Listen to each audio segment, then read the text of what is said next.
can't imagine more of a background than what we're doing this evening. I think Bradley Manning went on trial, what, 3 days ago? Is that right? I think it was 3 days ago. And of course, the ongoing story of the hapless General Petraeus, former Director Petraeus, and the lingering question is whether there's classified information on the laptop and what's it all about and where did it come from. So this issue of classified information, of information that so many people feel is done in excess, and yet there are those. I was on a panel the other day where somebody was questioning journalists and said, how can you ask somebody to give you information which would violate the law in talking to sources? So it's a very lively issue here. We have 3 speakers, and what I would like to do is introduce them one by one and have them come up and just share some remarks with you, and then come up and form a panel. I may ask them a couple of questions and then turn it over to you for your questions. So we'll move right along. Our first guest this evening is Christopher Moran, Dr. Christopher Moran. He is an assistant professor of U.S. National Security at the Department of Politics and International Studies at the University of Warwick. So it must be interesting for you to come here since you teach all about us. Over there, you look at us through a tube, as it were. He has just written a book, Classified Secrecy and the State in Modern Britain. And that comes out this month. Should it be available here as well? 3 weeks. Sorry? 3 weeks in the United States. Okay, 3 weeks. And he's written a number of articles in journals. He has also written a great deal on Ian Fleming and Bond, Ian Fleming in the early public profile of the CIA, filming treachery, spy cinema, and he recently lectured at the Library of Congress on Ian Fleming, James Bond, and the public perception of the CIA. So Chris was...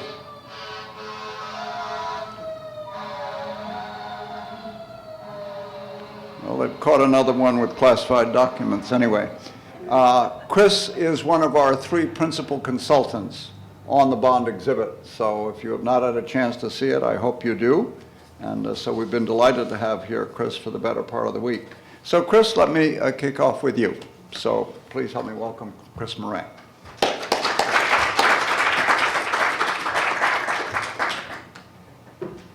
Thank you for the kind words, Peter, and thank you all for being here. As Peter mentioned, for the last 3 weeks I've actually been here at the International Spy Museum, assisting them with their exhibition on James Bond villains. And just before I kick off talking about secrecy in the British context, I'd just like to go on record and say I just express my personal thanks to 3 individuals above all else who've really made me feel at home here. It's been the Anglo-American special relationship in action, real hands across the sea, and that's the executive director, Peter Ernest, the director of exhibitions, Anna Schläfer, and their historian here, Mark Stout.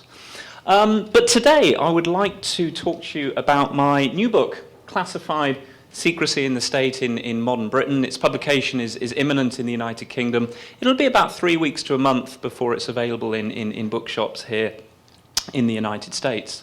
So what is classified? Well, classified is an account of the British, not the American, the British state's long obsession with administrative secrecy, focusing in particular on the ways that it has sought to prevent information about its secret activities from entering the public domain. And I think the subject matter should be one that resonates with all of us. As citizens and taxpayers, I think we have a right to hold our elected officials accountable, and a right to know what public authorities are doing in our name, although exactly what we should know and how much, of course, remains extremely contested. Also, of course, this is a topic that's very topical. Peter just mentioned Bradley Manning is on the stand now. We live in an age of digital whistleblowers and Wikileaks, an age that has kind of reignited one of the fundamental and incompatible tensions in any democratic system, namely the need of governments to keep secrets weighed against the right of citizens to know and to criticize policies carried out in their name. For what it's worth, I guess my personal position is that governments should be open by default, secret only when necessary. And this is a position, I think, that recognises that for governments, secrecy often carries its own penalty, creating more problems than it is actually designed to create.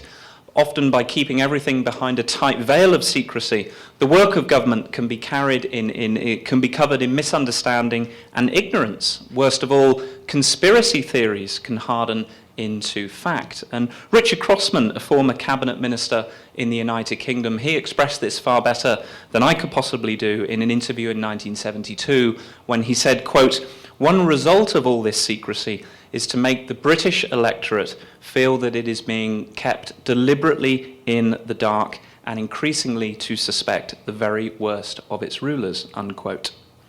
So what arguments, briefly, can you expect to find in Classified? Well, the first main argument really is that the biggest challenge to official secrecy in a British context, at least, has come from insiders, specifically memoirists. In the 20th century, it became very commonplace in the United Kingdom for retired public servants to want to leave a record of their careers. And the motives for this were often transparently banal, relating to financial gain and personal ambition. Politicians were the chief producers, but also getting in on the act were civil servants and even retired intelligence officers. Armed with privileged information, few were content to leave out critical details about their lives, especially if these secret, sensitive details helped them to kind of burnish their reputations or set the record straight.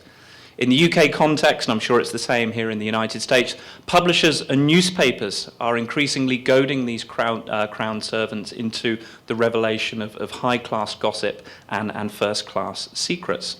And the problem for the secret state in the United Kingdom, and again it would be interesting to know whether this is the case in the United States, is that many memoirists were simply too eminent, too distinguished to control. They comprised individuals who possessed impeccable establishment credentials. They went to public school. Public schools is a very different thing in the United Kingdom to what you have here in the United States, but they went to Oxford and Cambridge. They included Great Britons, individuals who had attained the highest office in the land and who had guided the country through the two defining conflicts of the 20th century. And the problem was that persons of such distinction commanded enormous respect in their retirement from the very people in government who were supposed to be censoring them. For reasons not hard to discern, the new generation was loath to crack the whip. Stubborn and not easily intimidated, many distinguished memoirists acted as if the rulebook did not apply to them, comforted by the realization that no government would have the nerve to frog march them off to court or take tougher action against them for their disclosures. Well, former prime ministers, I think, were the worst offenders in the United Kingdom, and the pattern for this was set during the interwar period by the gentleman that I have up the top here, Prime Minister David Lloyd George. In the 1930s, Lloyd George produced a 6-volume account of the Great War, overflowing with quotations from cabinet documents, all of which was supposed to be sacred, all of which was subject at the time to at least a 50-year embargo on public release.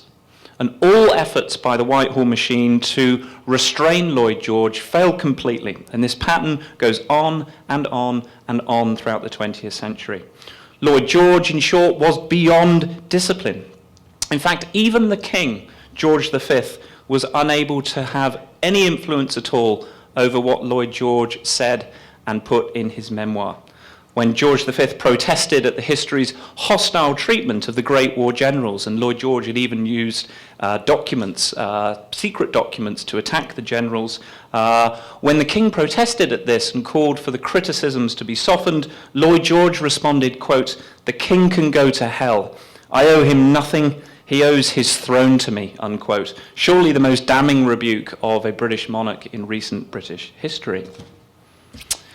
Well, the second argument really relates to journalists. When most people in the UK, at least, think about journalists striving to unearth the secrets of state, well, we tend to associate that type of activity with American journalists, you guys, and I think with good reason. The ability to uncover abuses of state is a respected dimension of the US fourth estate, a kind of yardstick by which good journalism is measured. By contrast, if you read the literature on British secrecy, it's really held that the British press, by comparison, have been remarkably timid when it comes to exposing official secrets. And the words of legendary Labour Foreign Secretary Ernest Bevin, who once said of UK journalists, quote, "Why bother to muzzle sheep," unquote, has really resonated strongly. And the overall picture in the literature is one of press submission to information controls. And scholarship, I think, has also entrenched the view that UK reporters really just have never matched the sort of ferreting ability and the detective skills of their counterparts across the Atlantic, the Woodward and Bernsteins and the Cy Hirsches and such forth. Well, Classified presents, my book presents a different assessment of media-state relations in the United Kingdom, arguing that the British press has been far more troublesome to the secret state than has hitherto been acknowledged. Official files denied to earlier investigators, but now available at the National Archives in London, reveal a government machine at its absolute wit's end about how to stop mainstream journalists from finding sensitive information and producing headline-grabbing stories. And why was this the case? Why did UK reporters get so good at doing their job in the post-Second World War context? Well, after 1945, British reporters devised ways of unearthing official secrets that bypassed official controls, including the much-feared Official Secrets Act. Cleverly, very, very cleverly, they cultivated sources so senior and so distinguished that no government had the stomach to censor these conduits for fear of causing a scandal. With advances in air travel, journalists in the United Kingdom prized information out of overseas contacts and libraries, especially in the United States, where a greater tradition of openness is built into the polity. In the Q&A, I might give you some examples of where British reporters have extracted sensitive information about the British state from American contacts. And one of the biggest challenges for the UK secret state is how to stop globe-trotting journalists from publishing damaging articles based on information whose provenance is foreign and thus not covered by UK law. Certain journalists possess scientific training that allowed them to piece together what, to me at least, and I'm sure many of you in the room would find as otherwise unimportant scraps of information. But this scientific training allowed them to piece these pieces together and produce highly sensitive and explosive articles on things like signals intelligence and A-bomb development. After 1945, journalists in the UK also developed a much better aptitude for grooming official contacts, just as intelligence services during the Cold War were constantly looking to exploit the character flaws of public servants. Fleet Street too, British reporters had an eye for talent spotting. Well, this gentleman here in the middle, Chapman Pincher, he was defense correspondent for the Daily Express. He's flanked here either side by former CIA officers Mal Copeland and Philip Agee. Well, Pincher really personified this new breed of dangerous investigative journalists for the British state in the Cold War period. And his talent for getting secrets through the back door of Whitehall was absolutely second to none. He was a sociable fellow who moved effortlessly in exalted circles. He was capable of goading even the most tight-lipped of public servants into making a disclosure. And although perhaps he was unaware of it at the time, he pioneered a method of journalism in the United Kingdom, this is very unique for the United Kingdom at the time, based on developing very close personal relationships with high-placed sources. Bibulous lunches, drink-fueled social evenings were all used at to great effect, if at enormous personal expense. Pincher, moreover, realized that shooting syndicates, fishing fraternities and the like had powerful members who liked to talk shop when their guard was down.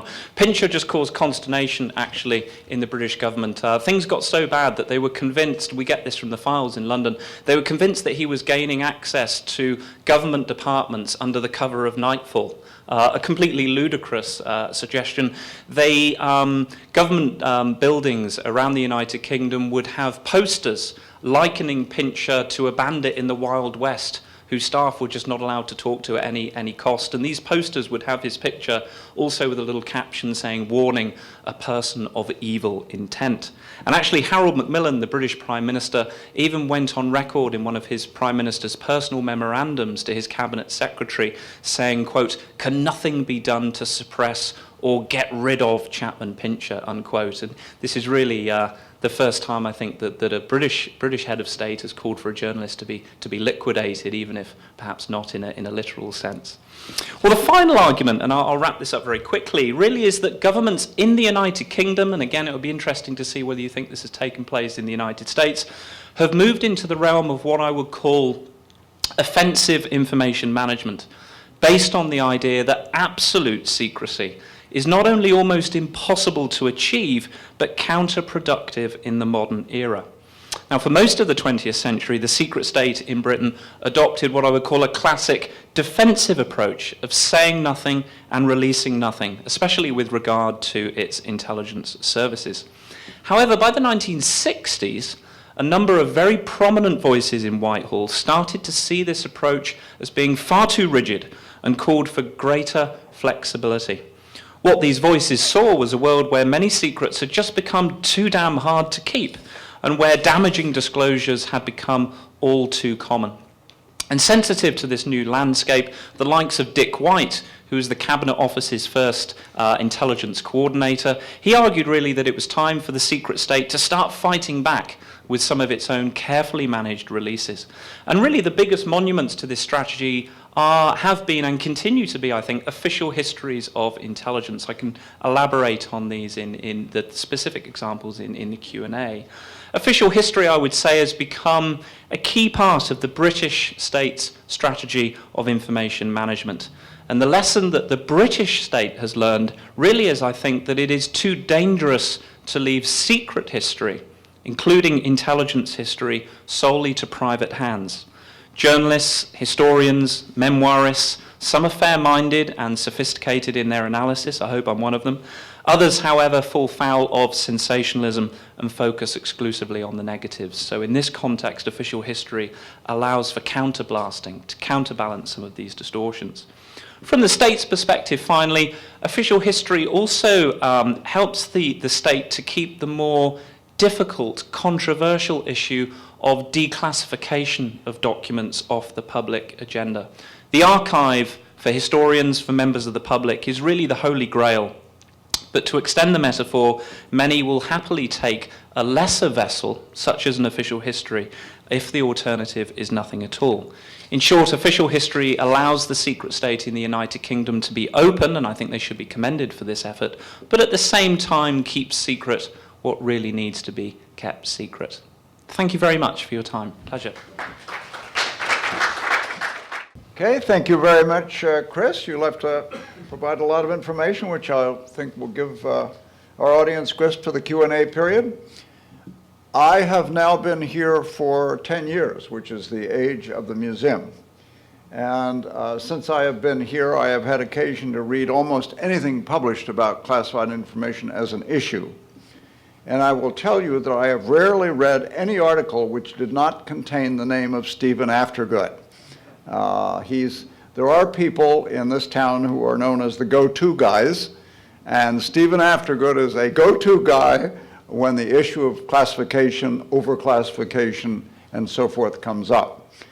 He can be counted on usually to make a very astute observation and add to the dialogue in a very constructive way. So we are delighted to have you here, Stephen, this evening. He is a senior research analyst at the Federation of American Scientists. Now, the Federation itself was founded in 1945 by some of the scientists who had been involved in the Manhattan Project. That is the harnessing of atomic energy for the bomb. It's a nonprofit organization of scientists and engineers concerned with classification issues and national security policy. He writes a publication called Secrecy News, which addresses these issues. He himself is an electrical engineer by training, and he has published a great deal of research in solid-state physics and authored articles in Scientific American, Science, New Scientist, and so forth. He's also received a number of awards for his work in the scientific field. I mentioned specifically the Electronic Frontier Foundation Pioneer Award in 2010, James Madison Award from the American Library Association 2006. So Stephen has both a professional career in the scientific field as well as being a major contributor to the dialogue, if you will, in this country on the whole issue of classification. Stephen, we're delighted to have you here. Please help me welcome Stephen afterwards. So thank you, Peter. When I talk about secrecy to an audience like this, I like to make the point that the U.S. government is simultaneously the most open government in the world and the most secretive. That seems paradoxical, it may be, but I think it's also accurate. The U.S. government is most open in the sense that no other government emits a comparable avalanche of records on a daily basis. If you've ever lived abroad, you may know how difficult it can be to obtain even the most routine government records of a sort that are put out in plentitude in the United States. But it is also true, at least on a numerical level, that the United States generates more secret records than any other government. The explanation for that may be that the size of our national security bureaucracy dwarfs that of any other country, including countries with much larger populations. The number of classification decisions that were generated, that were carried out in the most recent fiscal year in 2011 exceeded 92 million. That is more than 92 million decisions to classify an item of information or to carry forth its classification were carried out. That's an average of more than around three classification decisions per second. It's a lot. Incidentally, we owe these statistics to the Information Security Oversight Office, which oversees the national security classification system at our own holy grail, the U.S. National Archives. And I'm honored to note that the director of the Information Security Oversight Office, John Fitzpatrick, is in our audience this evening. But continuing with the size of our secrecy system, there are around 2,400 individuals who are authorized, who have authority delegated by the president to create classified information. There are some 4.8 million Americans, a huge number, who hold security clearances for access to classified information. And the cost of the secrecy system has been estimated to be over $12 billion in the most recent fiscal year.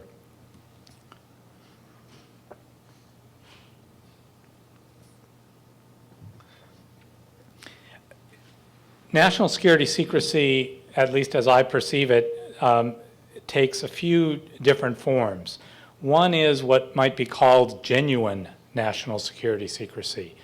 That is the control of information to protect very well specified national security interests. The identities of confidential intelligence sources, the design details for weapons of mass destruction, all of these kinds of things that everyone agrees need to be protected in the interests of national security. But there is also such a thing as bureaucratic secrecy, which seems to be a characteristic of bureaucracies, that they hoard information. If you approach a government agency and ask a question, as likely as not, they will say, well, who are you and why do you want to know? It is not bureaucratic nature to voluntarily disgorge information. And so a lot of things get unnecessarily withheld. Political secrecy is not a reflexive hoarding, as I conceive of it, but the deliberate use of classification authority for political advantage. And I'll give you some examples in a moment. This is an actual blueprint from the United Kingdom. It's it was not supposed to be made public, but it's a blueprint of an actual fission explosive, an actual nuclear weapon that came from a 1947 document, the Penny Report. I include it here as an example of a genuine national security secret, a legitimate secret that, if it were properly kept, everyone would understand why.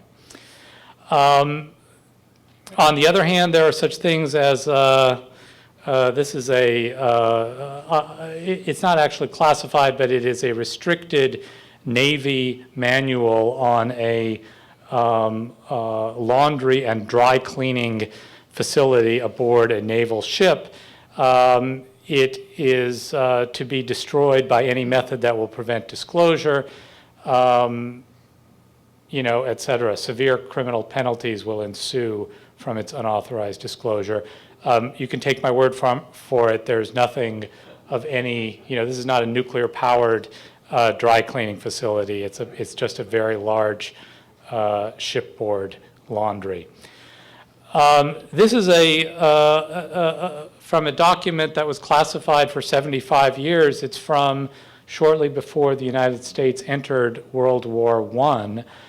And it's an example of an intelligence method of the time, a hollowed out skeleton key into which one can insert a secret message inscribed on rice paper.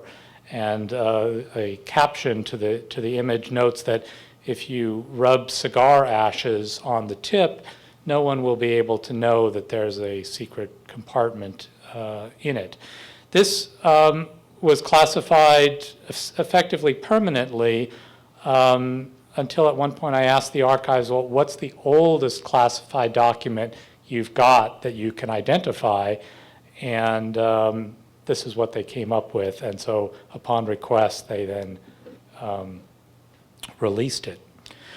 When I prepared this slide, I thought of Mr. Headley, our next speaker, because it's an issue of pre-publication review. There's a book from 2 years ago called Operation Dark Heart by a gentleman named Tony Schaefer, whose attorney, Mark Zaid, is also in our audience tonight. It's a memoir of his service in Afghanistan. And the book was deemed by some government agencies, DIA and others, to contain classified information.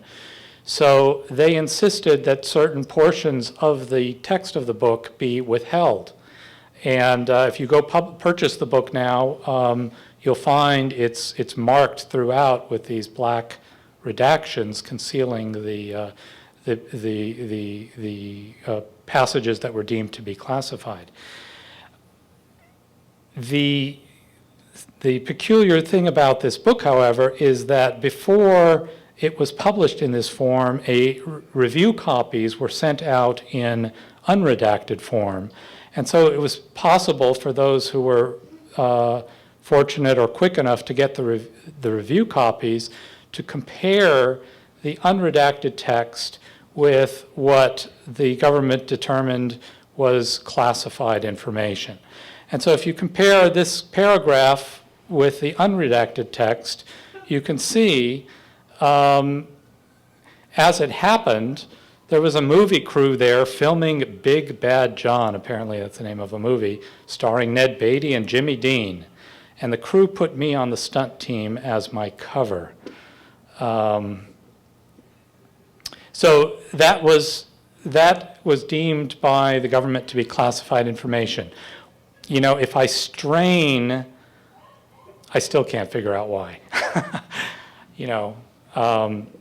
Maybe some of you will have some ideas as to why that would be classified.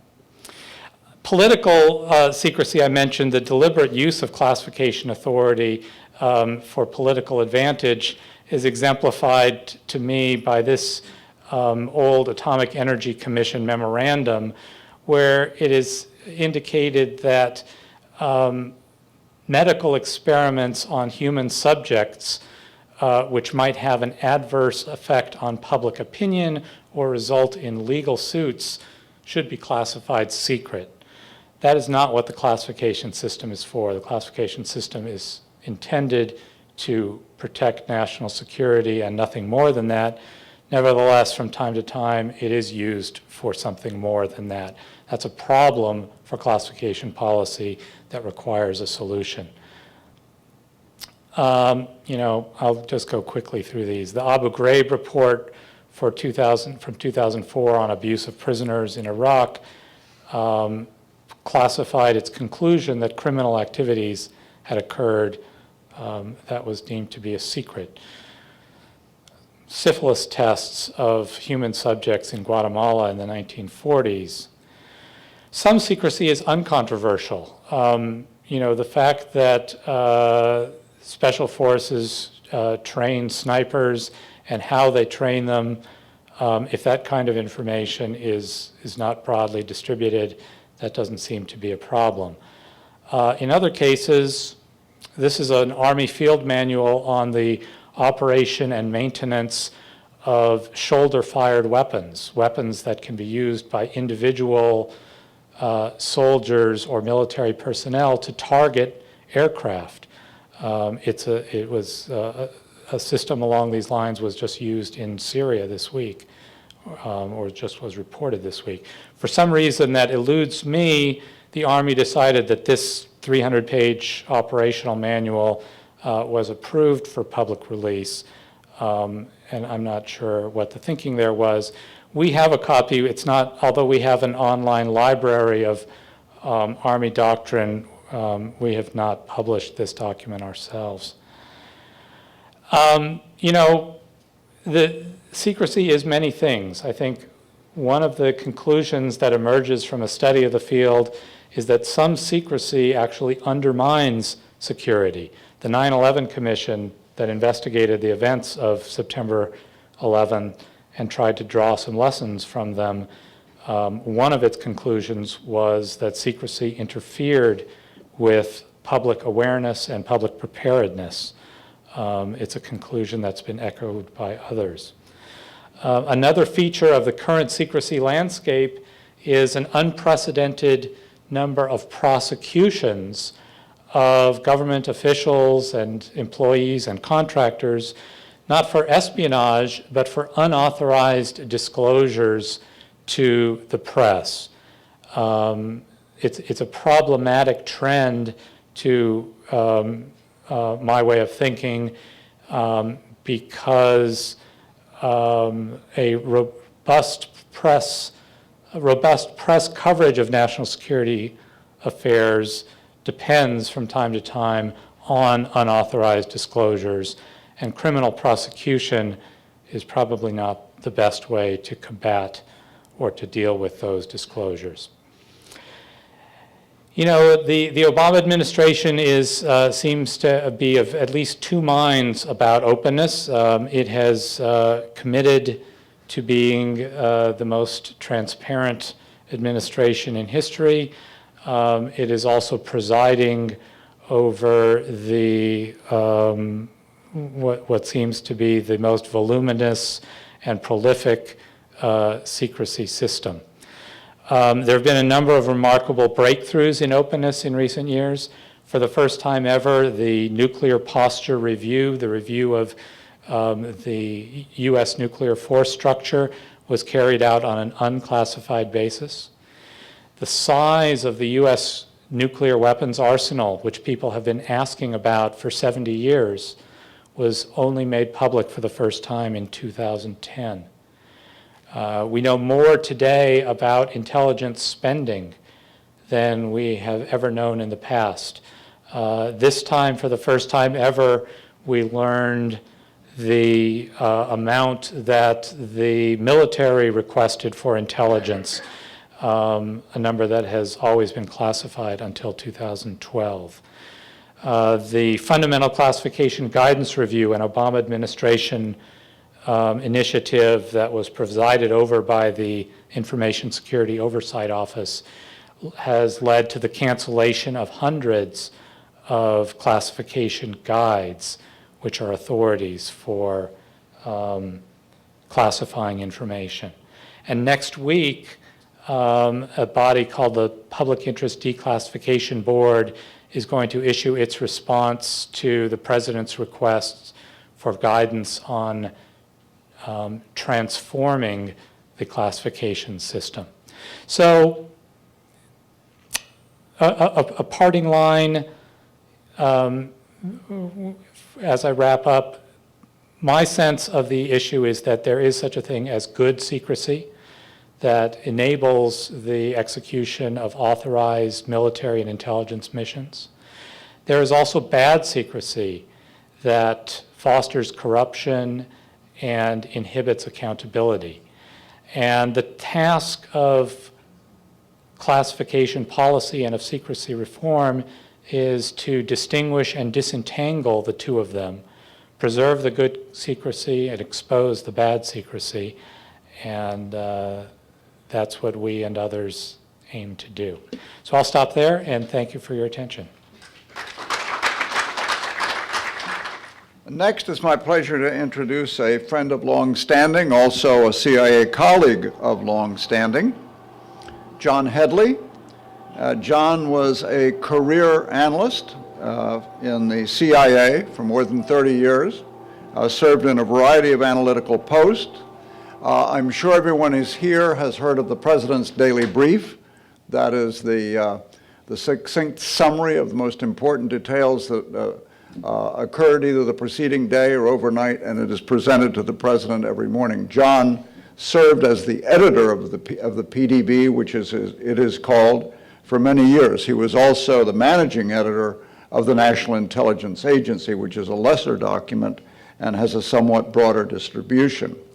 He also, and this is how so many people have come to know him and know his name, and that is John served as the chairman of the agency's, CIA's Publications Review Board, the PRB. And that is the board that reviews anything published by former CIA folks or people who have served in CIA to determine if it contains classified information. He's been an adjunct professor at Georgetown University and is currently on the editorial board of the International Journal of Intelligence and Counterintelligence, and also continues to consult with the National Intelligence Council. I had occasion to run at least 2 books through the PRB, and I found that a remarkably smooth process, so I also have to add that John's also a good guy. So you don't often get that when you have people who head up what are called censorship boards. So please help me welcome John Headley. Okay. That was a very kind introduction, which graciously failed to mention that I have very little expertise on the subject of classifying and declassifying information. But I will give you a perspective from the inside, from a retiree who has at least worked in the neighborhood of classification decisions and is at least aware of the declassification prospects and problems to a general degree. One of my observations is that there's probably no easier assertion to make than that there is too much classification and government documents remain classified to too great an extent. There's really no controversy, I think, about overclassification. That's sort of akin to saying there's too much traffic. And that's, it's kind of duh. Historically, for a long, long time, people have overclassified information, and there are too many people doing too much classification and too little declassification. Which again is kind of like saying there are too many people driving cars, and that really contributes to the traffic problem. Nobody really disputes the fact that overclassification exists. And in all fairness, of course, my colleagues here on the panel are not saying that you should simply stop classification. Obviously, there is good classification, and within CIA particularly, I think, within the CIA's National Clandestine Service. One's working life, indeed your life itself, can depend on protecting sources, on protecting cover arrangements, collection capabilities, covert facilities in particular locations, and sensitive liaison relationships. For any CIA employee to serve effectively, and for the agency to fulfill and sustain its professional responsibilities, it has to conceal and protect sources of intelligence information and the methods of acquiring it, some of which are, of course, highly technical, costly, and risky. And this is a very long-term commitment. CIA commits to protecting the identity of sources, and it does not take that lightly. These commitments are honored for years, even decades. After the fact, often to protect family members and the reputation of sources who are no longer with us. So as Stephen said, there are good reasons for classification, and of course my colleagues concede that that's the case. But what about the problem that we agree exists? Let me offer a few reasons why I think people have persisted over the years in overclassification. These may well be bad reasons. I don't think they're evil reasons, but I think they're real reasons. First of all is just habit, pure and simple. You work in a classified culture. It's not merely woven into the fabric. It is the fabric of the culture in which you work. Your workaday world is filled with handling and discussing and exchanging classified information. So frankly, people begin to assume and perpetuate classification without actually weighing and pondering whether classification is essential for each piece of paper they handle. Another reason, of course, is your standard CYA, excessive caution, sometimes using pre-classified templates, often classifying just in case, erring on the side of caution. And another bad reason is probably the herd mentality, conformity, the notion that we do it this way because this is the way we do it. I think a key reason why material is not declassified as quickly as we might like, and pardon me for being blunt about it, is that frankly, the primary mission of intelligence is not to declassify information for scholars or the general public. Obviously, there's a responsibility to be accountable. And there are robust instruments of accountability in the U.S. legislative, executive, and judicial branches, as well as in the news media and organizations such as Stevens, that properly hold a secret organization's feet to the fire. And I presume that's also the case in the UK, allowing for procedural differences, but with similar intent. But the main business of an intelligence organization is not declassification. And that fact inevitably keeps it from having the high priority that is sought for it by scholars who are understandably frustrated by the inaccessibility, time lags, and incompleteness of information they want for their particular research. I have no doubt that CIA officials and employees at all levels have been guilty of overclassifying something at one time or another out of habit, prudence, or the notion that while the penalty for not controlling information can be severe, there is no penalty for overly controlling it. So you have a culture of overprotecting just in case. As a CIA director once observed, it's easy to feel that there's too much security until there's not enough.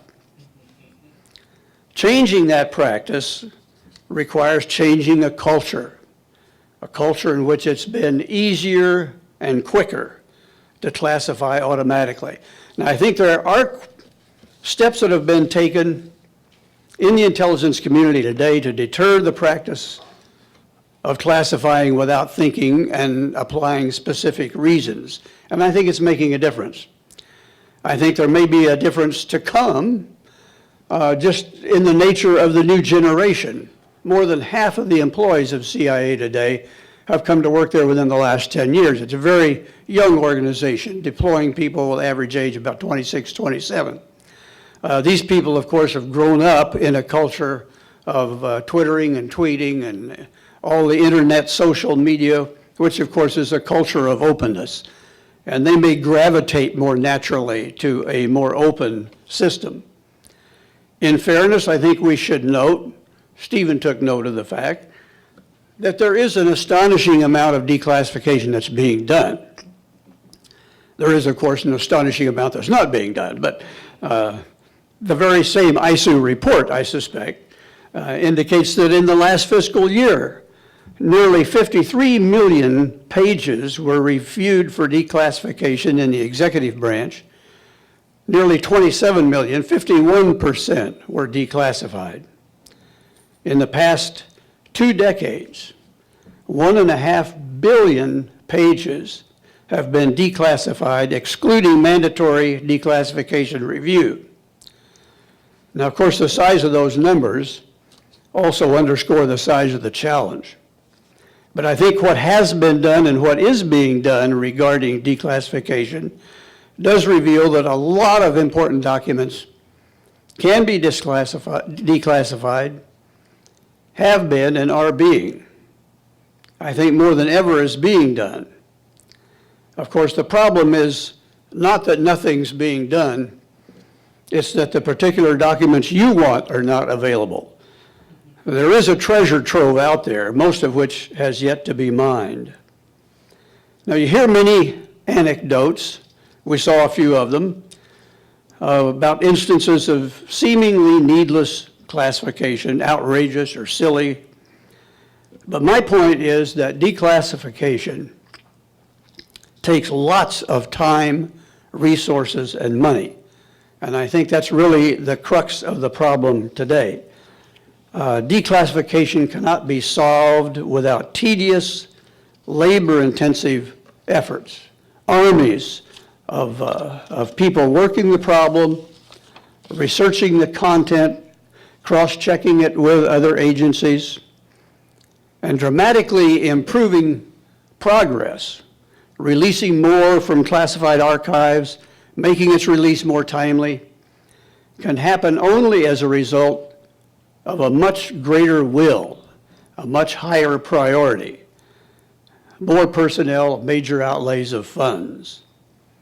And frankly, that will require in the US, I think no less than the President and the Congress setting the priority and providing the funds.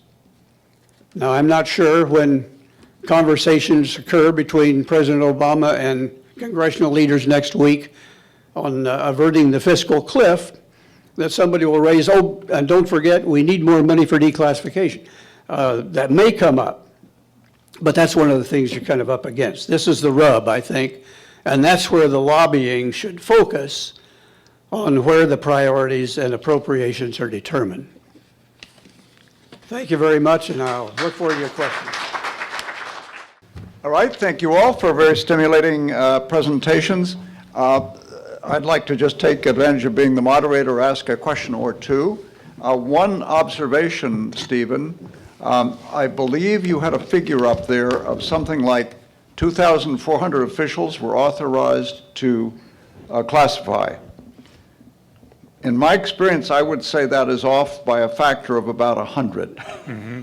I'm very serious. In other words, John, maybe you can correct me, but unless you are talking about other people having derived authority to classify, but Yeah. It was far over. I mean, 2,400 people would be in one agency. I think the explanation is that those individuals are original classification authorities. That is, they have authority delegated by the president through agency heads to create classified information in the first instance. Beyond them, there is a vast number of what are called derivative classification authorities who are people who are authorized to mark records as classified if they contain classified information that has been created as such by an original classification authority. So in intelligence agencies, almost anybody is authorized to mark something as classified, assuming that it has already been identified as classified information by an original classification authority. All right, well, that clarifies it a bit. Okay. Thank you. I was, as you all recalled in reading any of the literature, that when J. Edgar Hoover, when someone fell afoul of J. Edgar Hoover, usually they received an assignment to Butte, Montana. That was his way of dealing with people who fell afoul of him.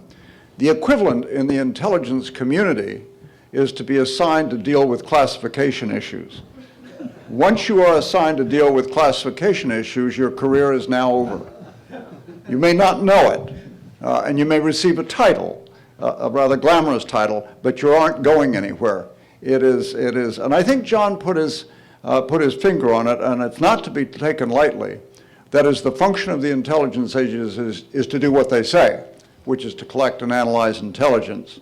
And so classification is a very, very sideline kind of activity. In most cases, it employs people who have retired and come back on contract to deal with classification issues. How they can do it for long is beyond me, but that is the status. Let me just ask one question and then throw it out to the audience.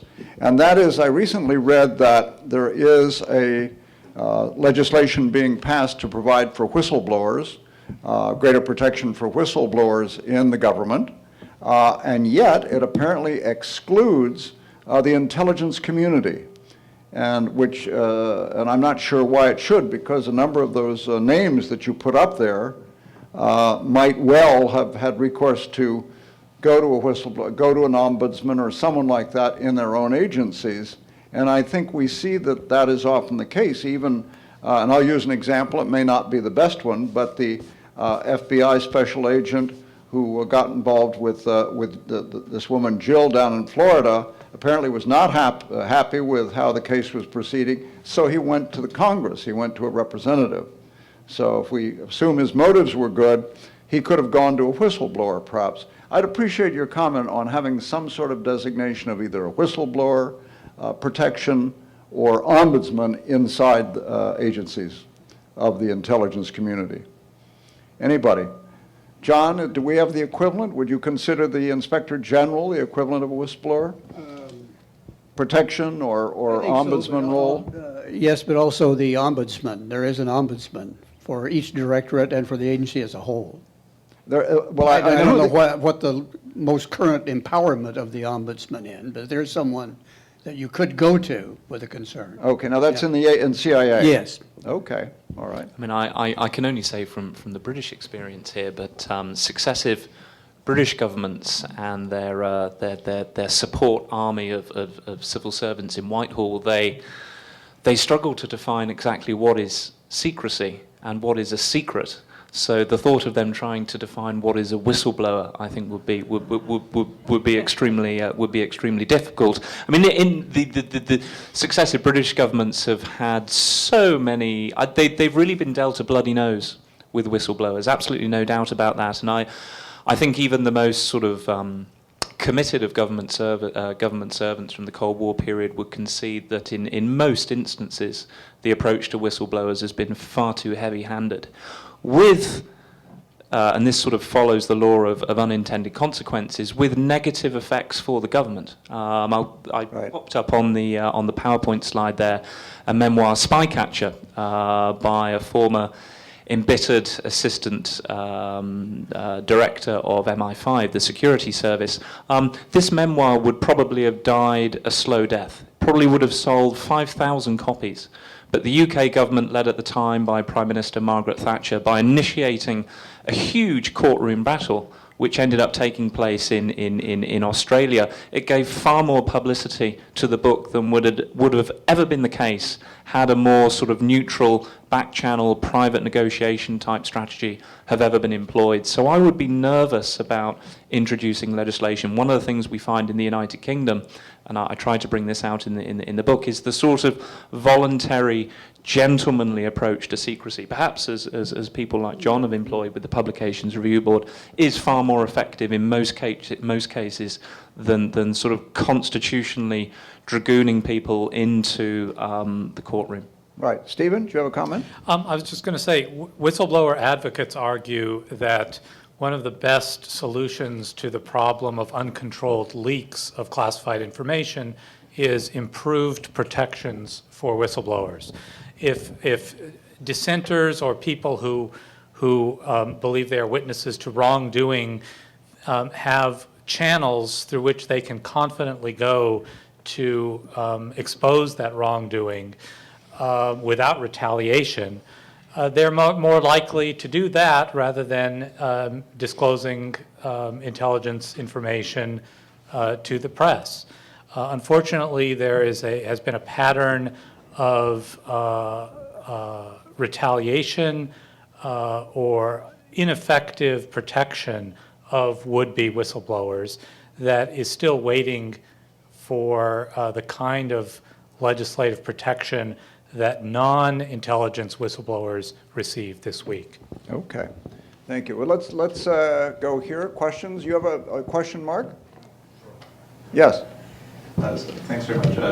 Fascinating panel, and so many questions I could ask, but I'll limit myself to one. This is, I think, for Stephen, first of all, and then perhaps Christopher might comment as well. So Britain has an Official Secrets Act.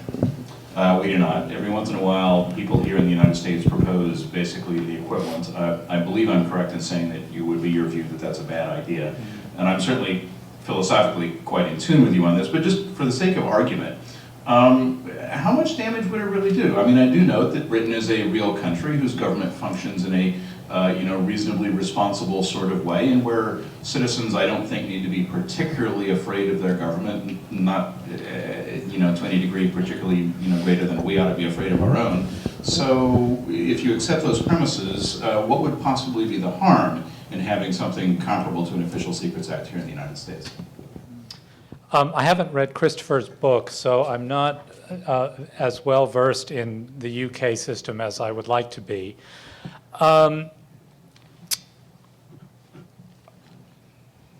guess, what is an Official Secrets Act? It means that the unauthorized disclosure of classified information is a crime. I think that is the wrong approach for multiple reasons. One reason is the definition of what is classified information is highly subjective, highly fluid, and has very poorly defined boundaries.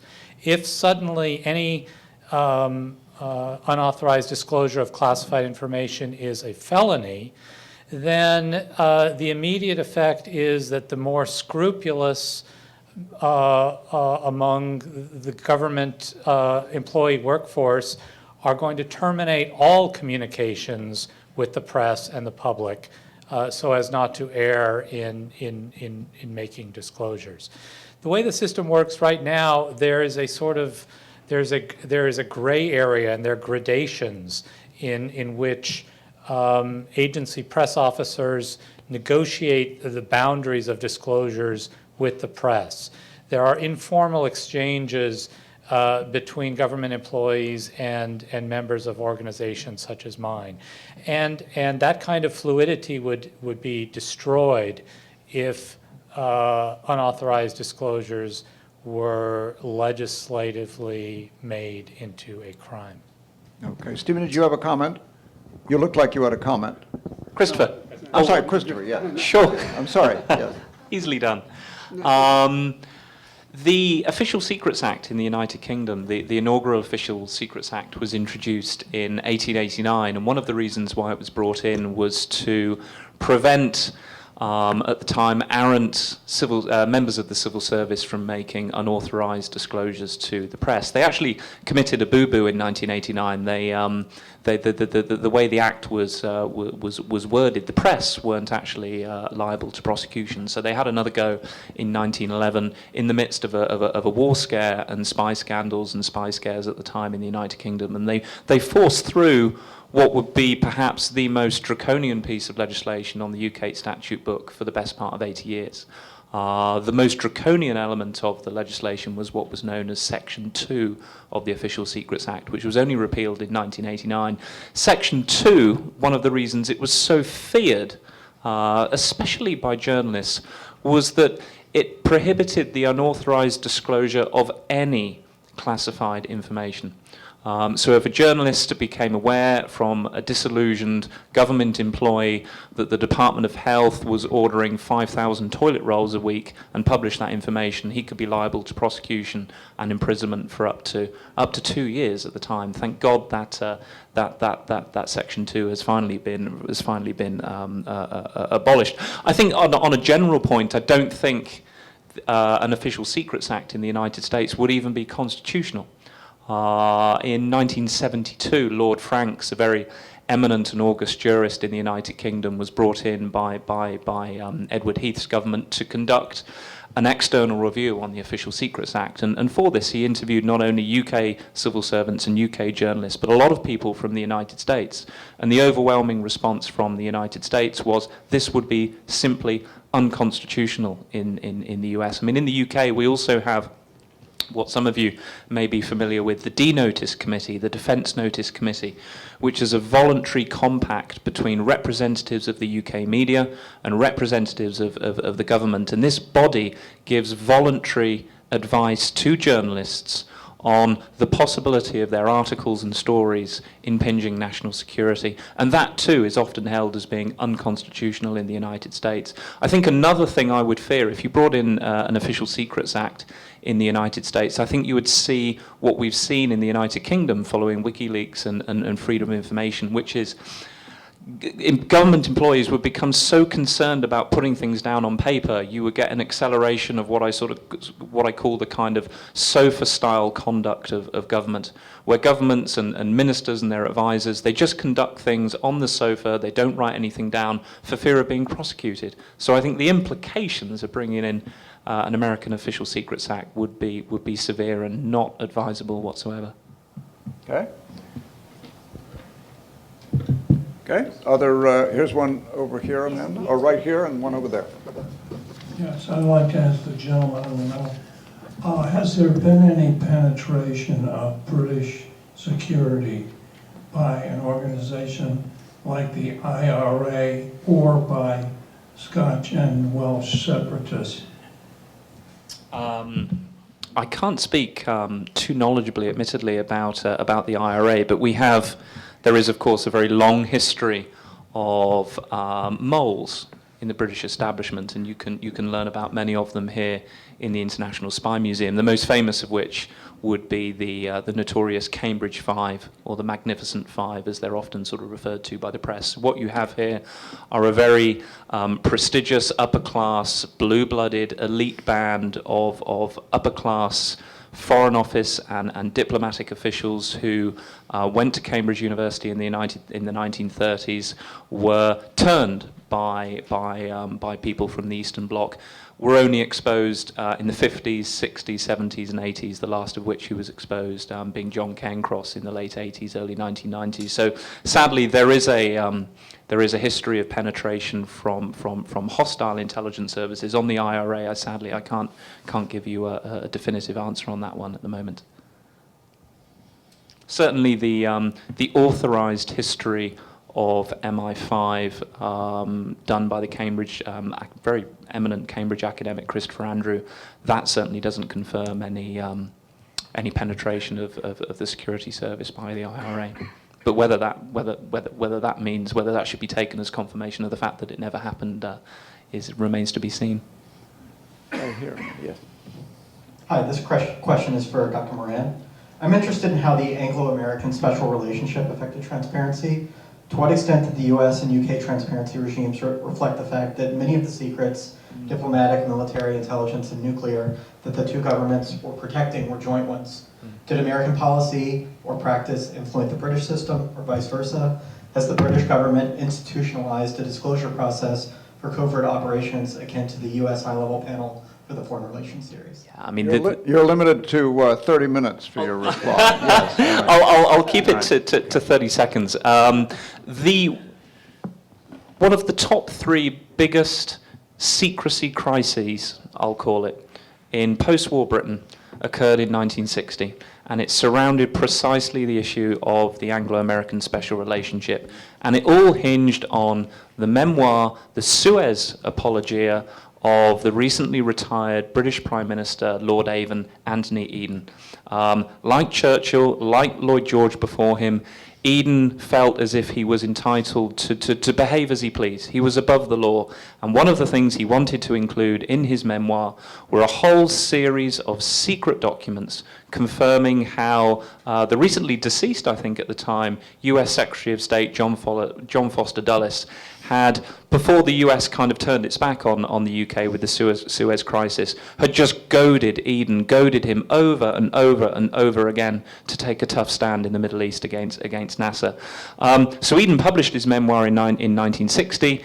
The then British Prime Minister Harold Macmillan was absolutely appalled, because Harold Macmillan at the time in 1960 was trying to build bridges again with the United States in the wake of the Suez fiasco, and their chief concern was eliminating from the manuscript all of these derogatory comments that Eden had made towards Dulles, and eliminating the documentation to support these arguments. But as I also, so that's one illustration of that. As I mentioned very briefly in the presentation, UK journalists got very good at prizing quite sensitive details about British intelligence from US officials, and I think the most flagrant sort of breach of security occurred in 1967.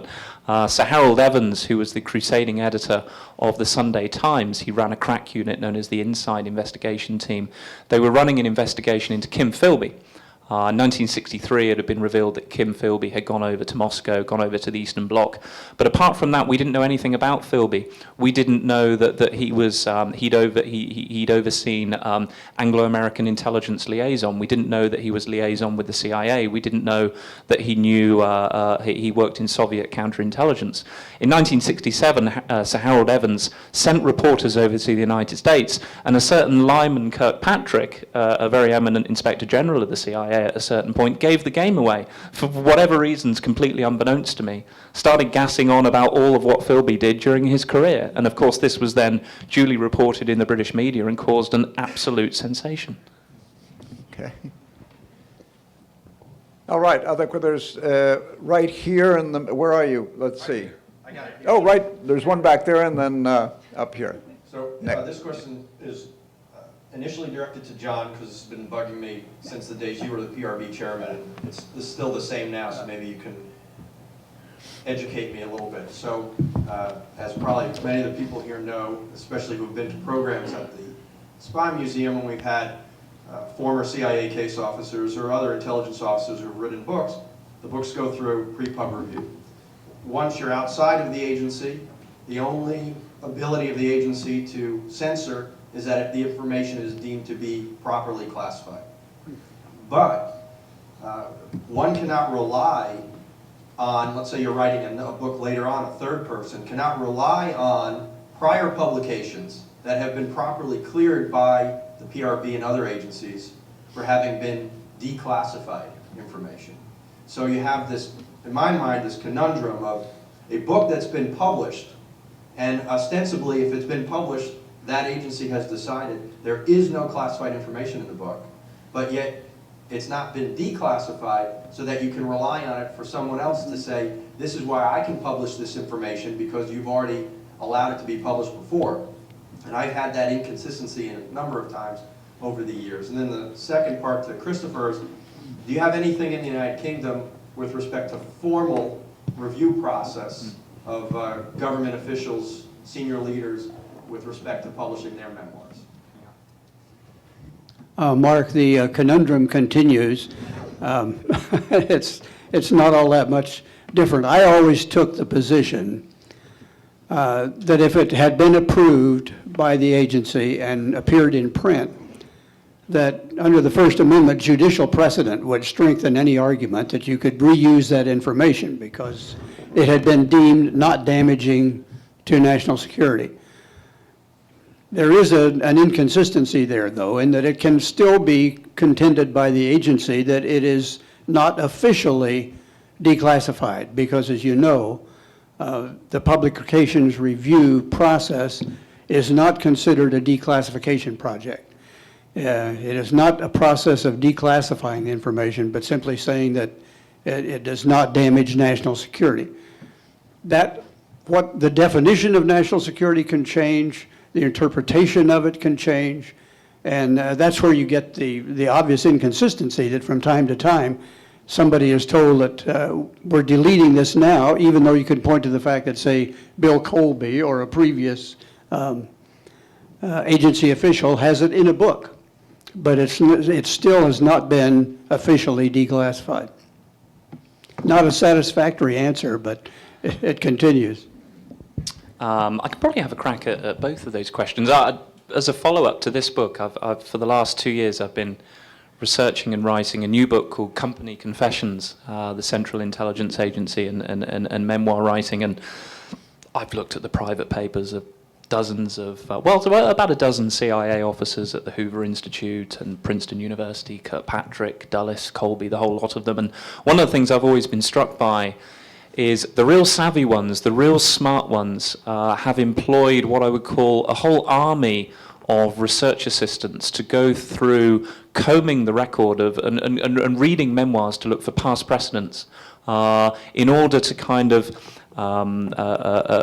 navigate their way through the difficulties with the incumbent chairman of the Publications Review Board. They will go armed with a whole series of past precedents. So they will go along essentially with photocopies of memoirs that have been published, press reports that have been published, containing information similar to that which they're seeking to publish.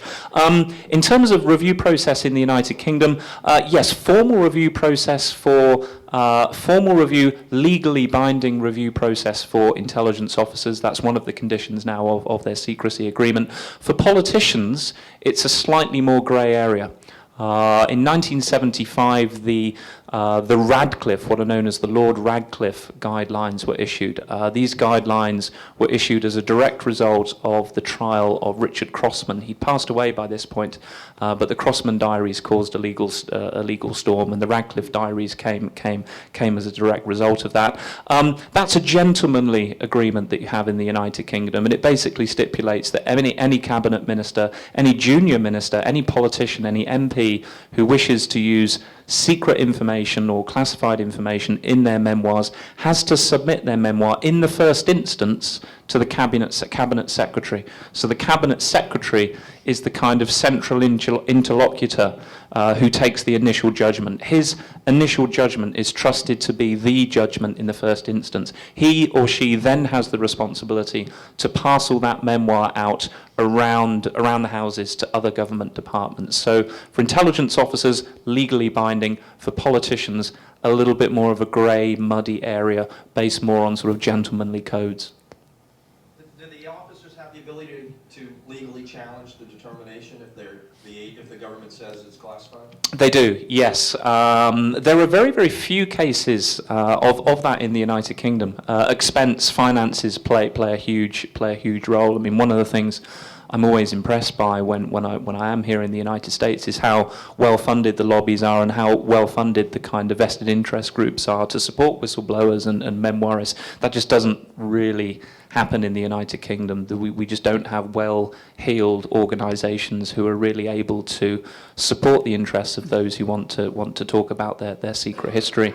One of the only reasons that the Crossman diaries were published was because the Sunday Times newspaper agreed to fund the entire legal campaign, the entire legal enterprise to try and get these things published to the tune of about, quick conversion, about $3 million. And had the newspaper proprietor and the senior editor of the newspaper not agreed to stump up the cash, these things would never, ever have been published. All right, was right here also, Amanda, Nick. This question is mostly for Christopher. I believe the UK, especially London, leads the way in surveilling everybody who walks around the street. I read a statistic somewhere that you are on camera hundreds of times a day if you're just walking around London or taking the tube. I wonder, is that information considered classified, and how does what you've said about secrecy and kind of the big brother state fit together? I confess I don't really have a convincing answer there. I mean, I know a lot of I mean, you're talking about CCTV cameras in the United Kingdom, and a lot, of course, were introduced for the Olympics. But I believe, and I'm told, and my mentor, Richard Aldrich, who's worked on GCHQ, is far more knowledgeable than I am on this. But a lot of the CCTV cameras, the whole operation has been done on a private basis. These are private contractors that have been brought in by the government in order to do this. But of course, private contractors are also required to sign secrecy agreements. Private employees who work for the UK government, they too will have to sign a revised and amended form of the Official Secrets Act made just for them. So I'm presuming that they are classified, yes, although I can't give you a definitive answer, sadly. Good, thank you, Nick. Any other questions? Okay. Stephen Aftergood, Chris Moran, Bob Headley, thank you so much for joining us this evening and for your stimulating presentations, your responsiveness to these difficult questions. Thank you all so much for coming this evening, and have a great evening.